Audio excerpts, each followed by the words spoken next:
Hallo meine Lieben, willkommen zurück zu einem neuen Video. Heute werde ich euch zeigen, wie ich dieses Bild fertig gemalt habe, auf welche Details ich geachtet habe. Ja, ich hoffe, es geht euch allen gut, dass ihr eine wunderschöne Woche hattet oder hoffentlich zumindest eine nicht so stressige Woche. Ich denke, für viele hat jetzt ja wieder der Berufsalltag angefangen und vielleicht hilft euch ja dieses Video ein bisschen runterzukommen und euch zu entspannen. Zum Bild selber, das habe ich für die Ausstellung circa Ende April, Mai, also im Frühling, für meine Ausstellung in der Brasserie in Weilheim gemalt. Da wird es ja auf einer dunkelgrauen Wand hängen und ich denke, ein buntes, fröhliches Bild wird da wundervoll herausstechen auf dieser Wand. Ich freue mich schon wahnsinnig, wenn ich es dort dann hängen sehe. Im letzten Video habe ich damit ja schon angefangen, einzelne Blumen, die roten hier zu malen und auch schon teilweise die lilanen Blumen. Wichtig bei dem Bild war mir einfach, dass es fröhlich, bunt, happy ist. Während dem Video erkläre ich euch auch noch ein bisschen meine Gedankengänge zu dem Bild, wie ich vorgegangen bin, was ich mir dabei einfach grundsätzlich gedacht habe, weswegen ich mich für gewisse Farben entschieden habe. Vielleicht interessiert es ja auch den einen oder anderen. Von daher viel Spaß bei dem Video und wir hören uns wieder. Also wie ihr sehen könnt, habe ich jetzt noch eine eher orangetönig wirkende Blume hinzugefügt. Am Anfang hatte ich auch ein bisschen eher vor, die noch leicht orange zu machen. Aber wie ihr später sehen werdet, sind sie dann eher gelb geworden. Da ich ja schon rote und violette Blumen hatte, wollte ich da jetzt noch einen kleinen Farbklecks drauf machen. Und hier seht ihr mich jetzt gerade, wie ich noch für Instagram ein paar Fotos mache und Videos. Das muss im Prozess zwischendurch ja auch immer mal wieder sein, um die Follower auf dem Laufenden zu halten, was man gerade macht.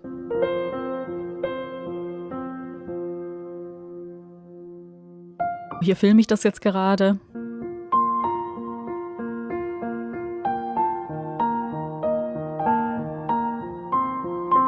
Und dann mache ich gleich wieder weiter. Was ich immer grundsätzlich mache, dass ich immer erst mit den dunklen Tönen beginne. Ich grundiere sozusagen immer erstmal mit den dunklen Tönen und setze danach eben die reflektierenden, helleren Stellen rein. In dem Fall habe ich viel mit Weiß gearbeitet.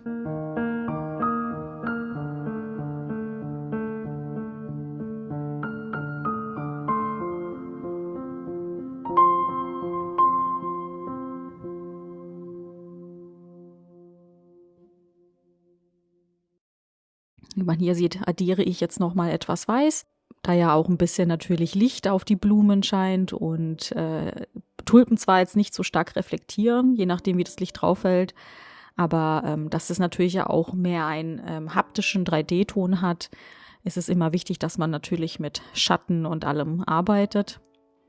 Und wie man an meinen Bildern ja immer gut erkennen kann, male ich immer sehr genau, also nicht so wie andere Künstler, die ein bisschen abstrakt, vielleicht auch ein bisschen chaotischer wirkend malen, sondern ich mache immer sehr klare, deutliche Linien und deswegen male ich mir die Blumen auch immer vor, erstmal mit Weiß, damit ich halt einfach weiß, wo sind die Grenzen, wo sind die einzelnen Blätter, damit ich das auch richtig mit den Schattierungen und der Reflexion eben einarbeiten kann.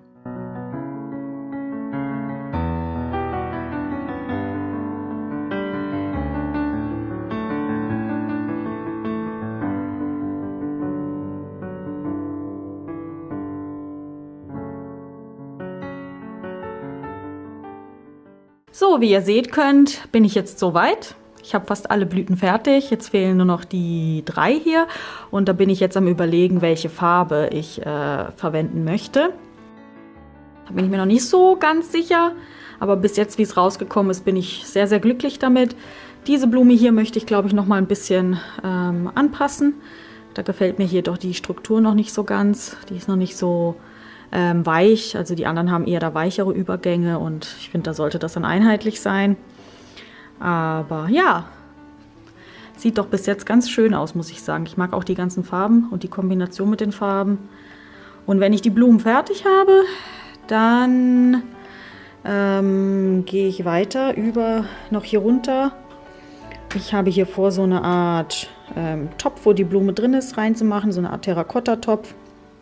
Genau, das mache ich dann als nächstes und ganz zum Schluss kommen dann die ganzen Tulpenblätter dran mit ein paar Deko-Elementen. Da benutze ich auch wieder solche weißen, also so Pflanzen, die kleine weiße Blüten haben, damit es ja nicht so vom Bild abweicht, aber auch als kleiner Bruch, damit es nicht alles nicht so streng aussieht. Genau.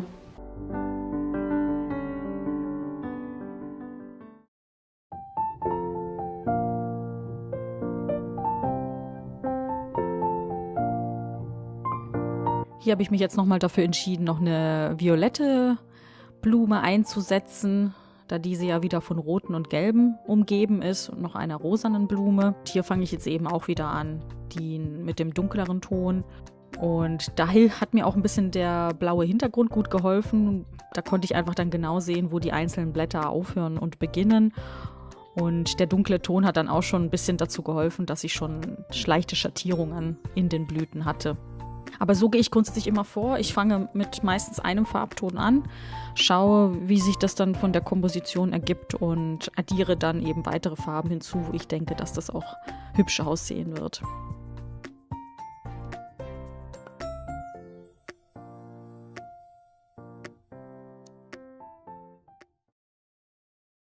Und hier seht ihr mich jetzt, wie ich den Terrakotta-Topf beginne zu malen. Auch schon meistens ein bisschen genau. Hier war ein bisschen der Nachteil, dass ich zuerst die grünen Blätter schon mal vorgemalt habe. Da ich da jetzt ein bisschen aufpassen musste, dass ich die nicht zu stark übermale, aber da sie ja erstmal nur die erste Schicht drauf haben, war das jetzt auch grundsätzlich nicht so das riesige Problem. Ich habe halt ein bisschen drumherum gemalt, habe aber versucht, wirklich so ein bisschen diese Terrakotta-Struktur auch da reinzubekommen, da diese Töpfe ja nie perfekt glänzend einheitlich sind, sondern wirklich immer so eine leicht geringelte Struktur haben. Wer ja schon mal gesehen hat, wie so ein Topf entsteht, der, glaube ich, weiß, was ich meine.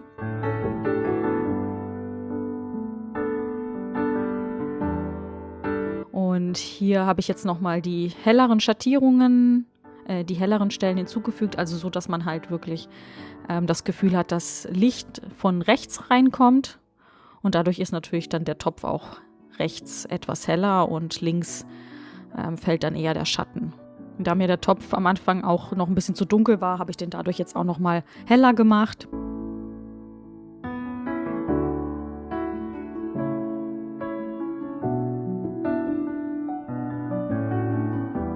Und hier fange ich jetzt an, die fehlenden Blätter, die ich noch nicht fertig gemacht habe, fertig zu malen, da ich ja, wie gesagt, zuerst den Terrakotta-Topf fertig machen wollte. Und da ist es genau das gleiche Prinzip. Zuerst die dunklen Stellen, die schattigen Stellen vorgemalt und dann füge ich dann die helleren, reflektierenden Stellen hinzu.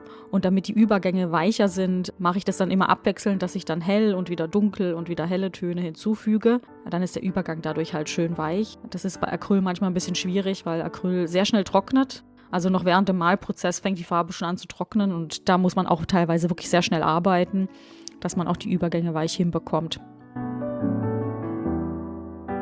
Und hier, wie man sieht, habe ich jetzt noch weitere 4 Tulpenblumen hinzugesetzt, weil ich fand, dass es dann doch zu viel grüne Stellen waren. Also da hat mir einfach in der Mitte noch was gefehlt, war mir zu leer. Und ich male da jetzt gerade die rote Blüte als erstes.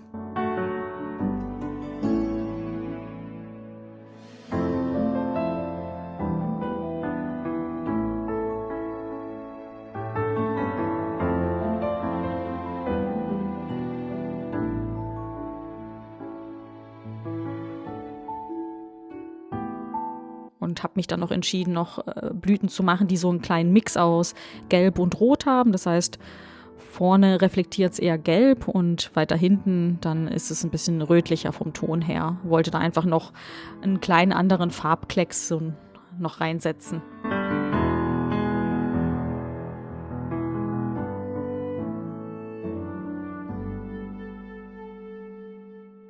Und wie man sieht, wechsle ich jetzt hier gerade die Blüten hin und her ab. Also auch während dem Malen überlege ich dann meistens noch, wie möchte ich sie eigentlich letztendlich haben. Wie gesagt, ist bei mir vieles halt einfach intuitiv, vom Gefühl her, was passt, was finde ich stimmig.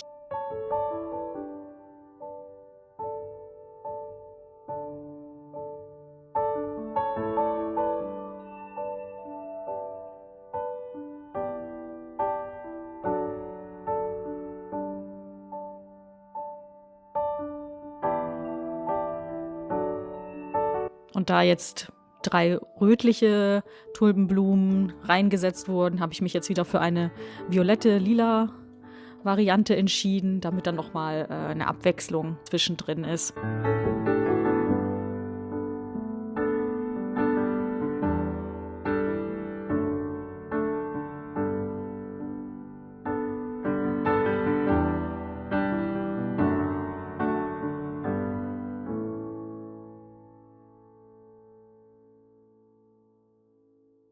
Hallo, ich möchte euch jetzt mal ein Update geben zu diesem Bild.